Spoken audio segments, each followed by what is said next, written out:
Alright guys, we're going to try something different this year. Just going to kind of recap the draft this week, try to insert our own videos. But I have some thoughts for you guys on the draft. I printed off the recap and just kind of wanted to give you guys an update and some thoughts and something cool to kind of think about. We might be coming around to get some perspectives from you guys to put in these videos.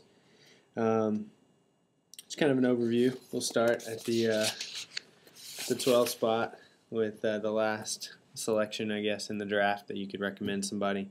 Go from back to the front with the teams. Team going to the ship. That's the team we're going to cover first. Only paid $58 for Tyreke Evans, one of the greatest rookie seasons in recent memory. Competed with the likes of Kobe and LeBron to average 25 and 5 in one season. Pretty incredible. To get for only $58 could be a steal when it comes to production, but other than that, it doesn't really have a whole lot of help. Steven Jackson could be a nice little addition there. Everybody paid for him. I like Bargnani, but we'll see how that goes. Evans, Davis, and Jackson. Baron Davis also in the backcourt. It makes for some good guard play, but everybody else, for the most part, is going to kind of be a stretch. Millsap, if he gets to play, he'll be a great addition. Blatche, you just never know. He's going to play. He's going to get thrown out of the game. Because as some of our managers like to say, the NBA is full of thugs, and he's probably one of them. So Landry's adjusting to Carl Landry's adjusting to Sacramento. So who knows how this is all going to play out for team going to the ship. Next is Team Cortez. I guess he's liking his last name so much he's going to propose to try to get somebody else to take it because he never changes his team name, that's for sure. He nice backcourt here with Brandon Jennings, Kobe, and Iggy.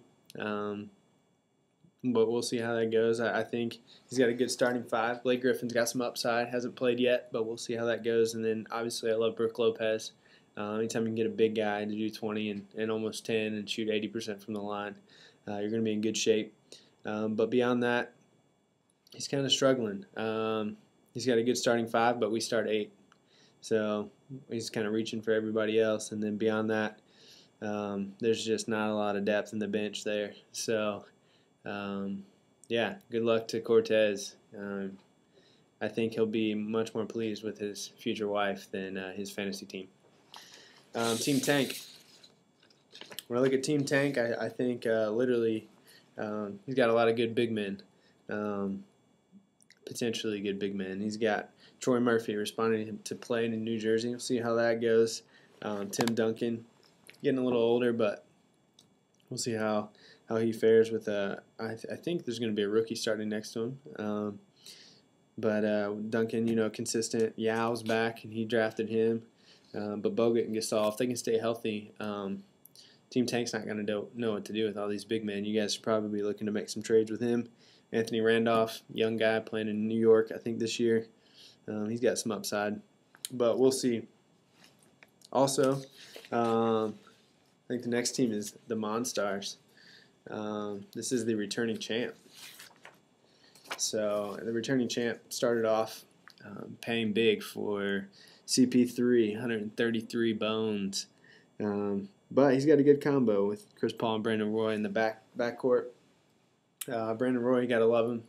He's a 25 and 5 guy, close to it, with good percentages if he stays healthy. So you got to hope he stays healthy. And then he's got the Bulls front court. We all know he loves Joakim Noah, and I guess loved him enough to pick up his new court mate, Boozer. See if Boozer stays healthy, but beyond that, he's got Eric Gordon. Guy can put up some points and shoot the 3 ball. Jason Thompson, you kind of got to wonder, has he lost his groove in Sacramento? Lost his good favors with the coaching staff. They added Dallenbert, Carl Landry, and Marcus Cousins to the team this year, so we'll have to see how all that plays out. We've got Latin Warriors. Man, pays 136 for Kevin Durant, and then comes out and pays 85 for Dwayne Wade. That's bold. He's telling everybody else in this league he can beat you with those 2 players. I submit that he cannot.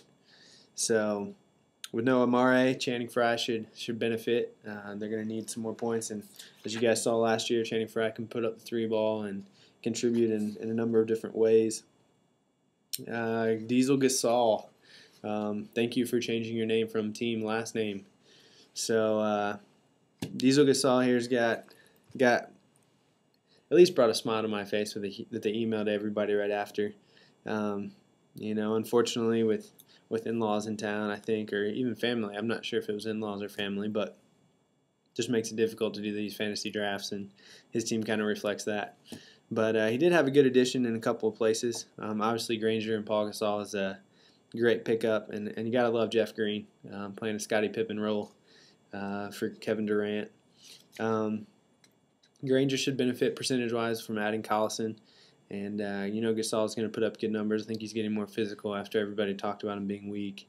And I like John Salmons. A lot of people, he's too streaky. He's kind of streaky, but when he came to Milwaukee last year, he had 20 points, 3 boards, 3 assists, a steal, and a 3.5, with over 80% from the stripe. So for only $4, that's a pretty good value pick. I think could pan out pretty well. Continuing on, we've got. Will McNamee is real. His team, we got a good front court: Carmelo, Amare, Dwight Howard, and then he only paid for 2 other people, and everybody else was $1. So you gotta ask yourself the same question. He's trying to beat you with a few people, and I submit that he can't do that. So we'll see how things pan out. If Carmelo gets traded to New York, obviously that's going to change things. I think that hurts both Amare and Carmelo. So something to look out for here for the People's Champ. But I do want to point out Splitter. Splitter's a Brazilian, highly talented. He's a rookie this year, but he's a little bit older. He's played internationally. He's got some nice upside. Might start next to Tim Duncan. But we'll see how he does. So see if his game translates to the NBA. It's a little different. Milk Duds says I can beat you with the Heat, or basically I love you, Jake Wickman. I'm going to select guys that you hate. So he selects LeBron and Bosh.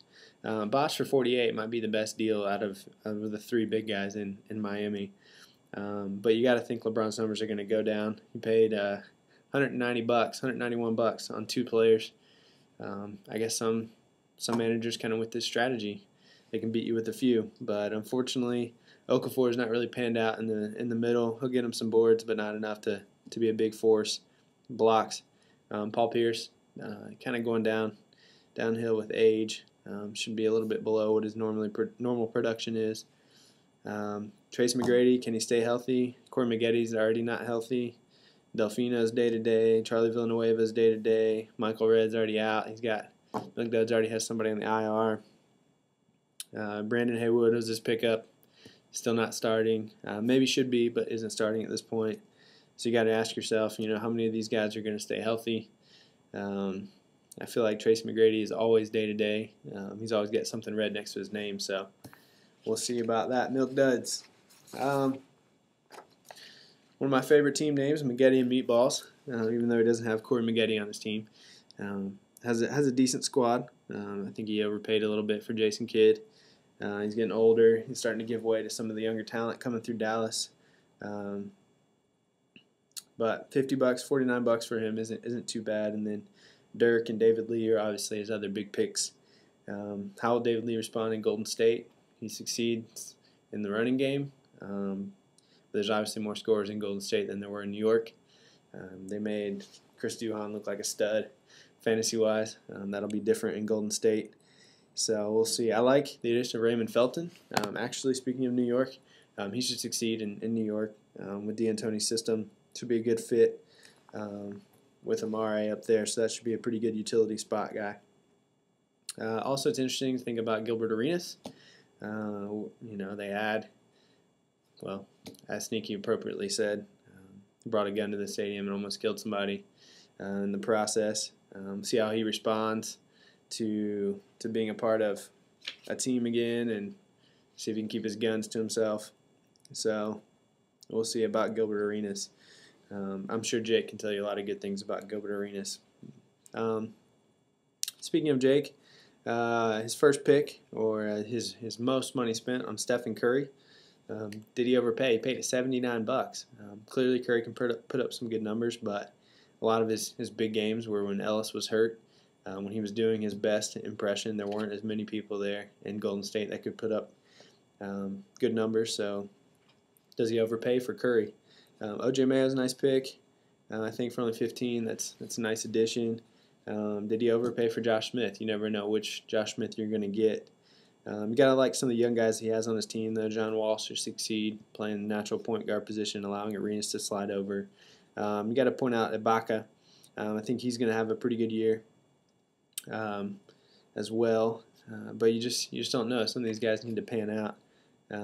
This is a team full of young guns with the Atlanta Hawks front court. So ironically, a team that competed with the Cavs and will compete against the Cavs. Jake's going to have to be rooting for their front court. So next is the Yanks, Carlos's team. I think Carlos spent the best $35 in the draft on two guards, Darren Collison and Devin Harris, 18 and 17 respectively. Good percentages, good points coming out of them, threes and assists. But Carlos is leaning a lot on them being healthy.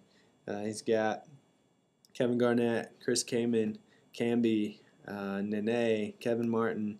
All of these guys have been injured for significant amounts of time. So we're going to see how if they stay healthy, and if they can, Carlos will probably have a pretty decent team. If they don't, then he's going to be hurting. So he might actually send a trade request this year. And finally is my team. I love my guards. Darren Williams, Rajon Rondo, Monta Ellis, even Trevor Ariza when you're considering the steals aspect of things, and the three-pointers that are there. Robin Lopez should be on and up with Amare out. So I think that was a good buck spent. Picked up Ramon Sessions. We'll see how he does in Cleveland. I know Jake will probably want him if he starts doing well. And then you got to think, in the front court, I've got Kevin Love and Al Jefferson. Love could possibly lead the league in rebounding. That's what they're saying, ESPN. Averaging almost 12 rebounds a game this season. That's possible. He's definitely a grub guy and gets a lot of boards. Al Jefferson, you never know if he's going to really bounce back from that injury, but he should benefit from having Darren Williams running the show and just a more consistent offense to work in. So, and he's got some pretty good percentages as well. Lastly, you got to look at draft winners, some picks that were pretty good. I mentioned Darren Collison and Devin Harris. I think they both were pretty good pickups. Kevin Love I got for $17. That's possibly 15 and 12 a game with almost 80% from the line. That's got to be a good pick. And then it's when you get into the fewer dollar amounts. I mentioned John Salmons. Got to like him for only $4. That's 20, and he contributes across the board. Threes, good percentages if he keeps doing what he's doing. And you got Blake Griffin for $4. How's he going to respond? Is he going to do well? He's definitely got the opportunity to do so. But I think the winner of this is probably in the best situation of them all. Michael Beasley. I don't like Michael Beasley personally, but for only $5, he should put up career highs in almost everything. Minnesota has nobody to really take the reins out there, so Beasley's got to put up some good numbers. And if his percentages hurt, then that's just going to benefit Kevin Love. So I'm going to be happy. Like I said, I'd like to get you guys more involved in this. Just wanted to give you guys a little bit some thoughts just to chew on. Looking forward to this season. Thank you guys for being a part of it. And yeah, love you guys. Peace.